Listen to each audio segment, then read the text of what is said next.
யாத்திரை.com யாத்ரீகர்களுக்கு அன்பு வணக்கங்கள். 24 ஆண்டுகள் அமர்நாத் யாத்திரையை வெற்றிகரமாக நடத்தி 27,000க்கும் மேற்பட்ட யாத்ரீகர்களை அமர்நாத் குகை யாத்திரைக்கு அழைத்து சென்றுள்ள இந்தியாவின் நம்பர் 1 அமர்நாத் யாத்திரை ஆர்கனைசராக விளங்கும் யாத்திரை.com நடத்தும் 2025க்கான அமர்நாத் யாத்திரை ஜூன் 28 முதல் ஆகஸ்ட் 9 வரை தினமும் ஒரு குழு பயணம் என்று ஏற்பாடு செய்யப்பட்டுள்ளது. விமான பயண திட்டம் மொத்தம் 4 நாட்களை கொண்டது. பயண நாள் 1 அதிகாலையில் சென்னையில் இருந்து விமானம் மூலம் புறப்பட்டு டெல்லி வழியாக ஸ்ரீநகரை காலை 7 மணியளவில் சென்று அடைகிறோம். ஸ்ரீநகர் விமான நிலையத்தில் எங்களின் தமிழ் பேசும் கைடை சந்தித்து ஸ்ரீநகர் விமான நிலையத்தில் காலை அறுசுவை சிற்றுண்டியை முடித்துவிட்டு 4 நபர்களுக்கு ஒரு இனோவா கார் என்ற வகையில் இனோவா மூலம் சோன்மார்க் நகரை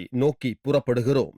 வழியில் சிந்து நதி மற்றும் வாங்காத் நதிகளின் கரையில் அமைந்துள்ள 1400 ஆண்டுகள் பழமையான நாரா நாக் கிராமத்தில் அமைந்துள்ள சிதிலமடைந்த சிவன் ஆலயத்தில் உள்ள சிதிலமடைந்த நவலிங்கங்களை தரிசனம் செய்கிறோம். பின்னர் அங்கிருந்து புறப்பட்டு மதியம் 1 மணியளவில் சோன்மார்க் கிராமத்தை சென்றடைந்து இங்குள்ள நட்சத்திர ஹோட்டலில் செக்-இன் செய்து தங்குகிறோம்.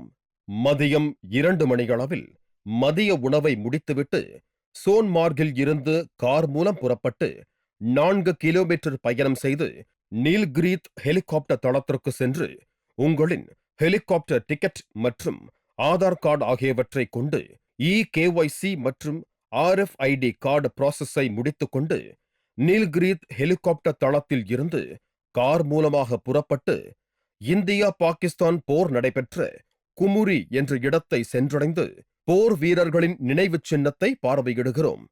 பின்னர் அருகில் உள்ள 0 பாயிண்ட் என்ற இடத்தில் அவரவர் சொந்த செலவில் பனிக்கட்டிகளில் சறுக்கு விளையாட்டு மற்றும் பைக் ரைடு செய்து விளையாடுகிறோம்.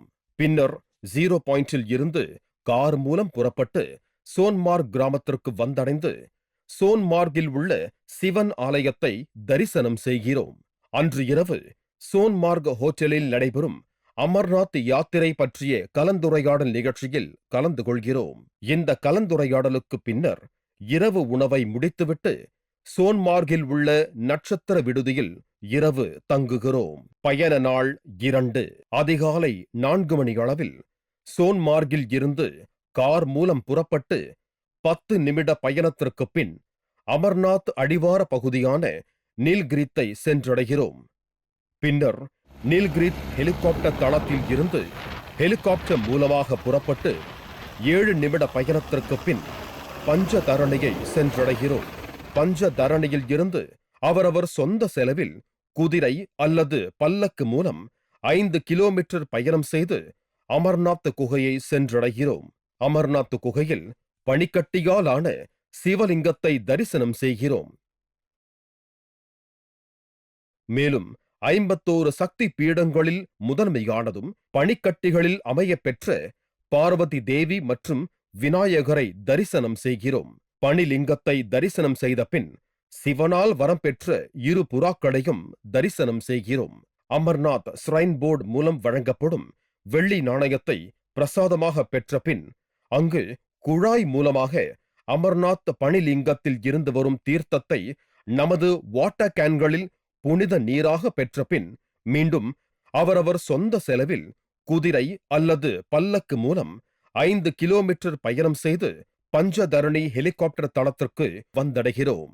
பஞ்சதரணியில் இருந்து ஹெலிகாப்டர் மூலம் நீல்கிரீத்தை வந்தடைந்து அன்று இரவு சோன்மார்கில் உள்ள ஹோட்டலில் இரவு தங்குகிறோம். பயண நாள் 3 காலை 8 மணி அளவில் சோன்மார்கில் இருந்து இனோவா கார் மூலமாக புறப்பட்டு 51 சக்தி பீடங்களில் ஒன்றான கீர்பவானி ஆலயத்தை வந்தடைந்து ஹனுமாரால் இலங்கையில் இருந்து கொண்டுவரப்பட்டு இங்கு பிரதிஷ்டை செய்யப்பட்ட கீர்பவானி அம்மனை தரிசனம் செய்கிறோம். பின்னர் கீர்பவானியில் இருந்து இனோவா கார் மூலம் புறப்பட்டு ஸ்ரீநகரை சென்றடைகிறோம். ஸ்ரீநகரில் மதிய உணவை முடித்துவிட்டு ஸ்ரீநகரில் 2300 ஆண்டுகள் பழமையான புகழ்பெற்ற சங்கராச்சாரியார் ஆலயம் மற்றும் 51 சக்தி பீடங்களில் ஒன்றான மகாசக்தி பீடத்தில் முக்கியமான இடத்தில் உள்ள ஜீஷ்டா தேவி ஆலயத்தை தரிசனம் செய்கிறோம்.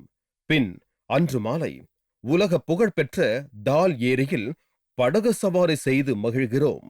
அன்று இரவு ஸ்ரீநகரில் உள்ள ஹோட்டலில் இரவு உணவை முடித்துவிட்டு இரவு தங்குகிறோம்.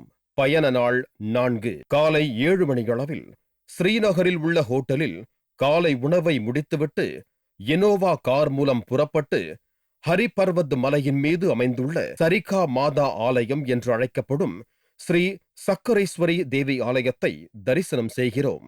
பின்னர் காஷ்மீர் மக்களின் புனித தலமாக விளங்கும் இஸ்லாமியர்களின் தீர்க்க தரிசியான முகமது நபி அவர்களின் தலைமுடி இருப்பதாக கருதப்படும் ஹஸ்ரத் பல் மசூதியை தரிசனம் செய்கிறோம்.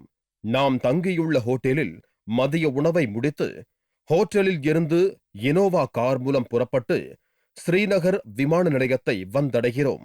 ஸ்ரீநகரில் இருந்து மதியம் 3 மணி அளவில் விமானம் மூலம் புறப்பட்டு டெல்லி வழியாக சென்னையை இரவு 11 மணி அளவில் வந்தடைந்து அமர்நாத் பணிலிங்கம், கீர்பவானி ஆலயம் மற்றும் பல்வேறு ஆலயங்களை தரிசனம் செய்த இனிய பயண நினைவுகளுடன் யாத்திரை.com வழங்கும் அமர்நாத் சிலோன்மடி என்ற அடைமொழியுடன் அவரவர் இல்லங்களுக்கு புறப்படுகிறோம்.